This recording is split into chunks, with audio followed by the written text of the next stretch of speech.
එතකොට මේක නොමිලේ කරන්නේ සතියේ දවස් 5ෙම මම උගන්වනවා. අටාමාරි ඉඳන් එක වෙනකම් උගන්වනවා. පුළුවන් වෙනවා C1 එකක් ගන්න. විභාගෙට කලින් අපේ 2025 පැටවු ටිකට මුළු විෂය නිර්දේශයම නැවත රිවිෂන් එකක් විදියට මතක් කරන්න. මේක දවස් 25ක ප්‍රෝග්‍රෑම් එකක්. එතකොට මුළු විෂය නිර්දේශයම ආවරණය වන පරිදි සඳුදා දවසට මේක, ඊළඟට අඟහරුවාදට මේ පාඩම, බදාදට මේ පාඩම, එහෙම අපි ටයිම් ටේබල් එකක් හදලා තියෙනවා. ඒක ඔයාට අපේ WhatsApp group එකට සම්බන්ධ වුණාම ඒ ටයිම් ටේබල් එක බලන්න පුළුවන්. වැදගත්ම දේ තමයි දැන් මේ විභාගෙට යන ළමයිට සමහර කොටස් හොඳටම පුළුවන්. සමහර කොටස් මිස් වෙලා. උදාහරණයක් ගත්තොත් දැන් මෙතන ඉන්න ඇහුම් කන්දෙන් දෙන ළමයෙක්ට ශ්‍රේණි පාඩම හොඳටම පුළුවන්. හැබැයි ශ්‍රේණි පාඩමත් එක්ක 12 වෙනි ප්‍රශ්නෙට එන සංකරණ සංයෝජන පාඩම ළමයාට බෑ. එතකොට ළමයා 12 වෙනි ප්‍රශ්නේ තෝරා ගැනීමේ හැකියාව සහ ඒ ප්‍රශ්නෙට සම්පූර්ණ ලකුණු ගැනීමේදී ප්‍රශ්නයක් මතුවෙනවා. ඉතින් අපේ සංකරණ සංයෝජන තියෙන දවස බැලුවා.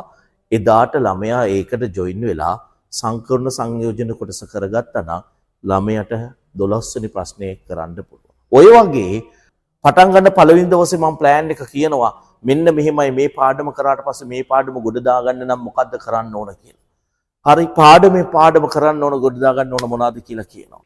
දවස් 25ක් කියන්නේ මතක තියාගන්න සාමාන්‍ය රිවිෂන් පන්තියක් ගත්තොත් දවස් 25ක් කියන්නේ සති 25ක්.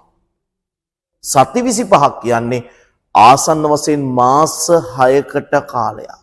එතකොට මේක නොමිලේ කරන්නේ ඒ කියන්නේ මාස 6ක වැඩසටහනක් නොමිලේ කරන වගේ වැඩක් මම කරන්නේ උදේ 8:00 ඉඳන් හැමදාම එකට. මේක පටන් ගන්නේ සැප්තැම්බර් 29 ඉඳන් නොවැම්බර් 3 වෙනකන් දවස් 25ක ප්‍රෝග්‍රෑම් එකක්. සතියේ දවස් 5ෙම මම උගන්වනවා. 8:00 ඉඳන් 1 වෙනකන් උගන්වනවා. සෑම දවසක්ම එකට වුණා පස්සේ පැය භාගයක් පැයක් විතර මම ඉන්නවා. ළමයිට මොනවා හරි ගැටලු සාගත දේවල් තියෙනවා නම් ඒ පාඩමට අදාළ ඕන දෙයක් අහන්න පුළුවන්. හරි අතපසු වෙච්ච, මගහැරිච්ච පාඩම් තියෙනවනම් සහ මේ වෙනකොට අපිට කරගන්න කිසිදු දෙයක් නැතිව ඉන්න ළමයිට පවා මේකට සම්බන්ධ වෙලා අනිවාර්යයෙන්ම තමන්ගේ ක්‍රෙඩිට් එක අප් කරගන්න පුළුවන්. හරියට ප්ලෑන් එකක් හැදුවොත් ප්ලෑන් එක හදලා මෙන්න මේ විදිහට වැඩසටහන කරගෙන ගියොත් පුතාලට පුළුවන් වෙනවා C එකක් ගන්න. නොමිලේ මුළු ලංකාවේටම නොමිලේ. එතකොට ඔයාලට යාළුවන්ට ලංකාවේ ඉන්න ඕනෑම පැත්තක ඉන්න දුවදරුවෙක්ට මේකට සම්බන්ධ වෙලා තමන්ට බැරි වෙච්ච, තමන්ට මගහැරුණු, අතපසු වෙච්ච කොටස් කරුණු උදා ගන්න පුළුවන්. ලංකාවේ කවුරුත් තාම ෆිසිකලි 100% සිලබස් එක ඉවර කරලා ඔන්ලයින් උත් 100% සිලබස් එක ඉවර කරලා නැහැ. අපි ලෑස්ති වෙනවා ඒක ඉතිහාසගත කරන්න. අපි ලෑස්ති වෙනවා මේක ලංකාවේ ප්‍රථම වතාවට කරන්න.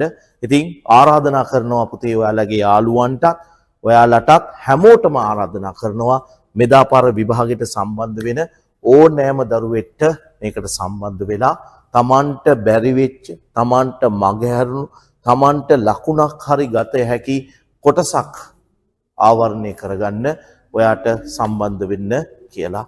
එහෙනම් අපි ඔතනින් නතර වෙනවා.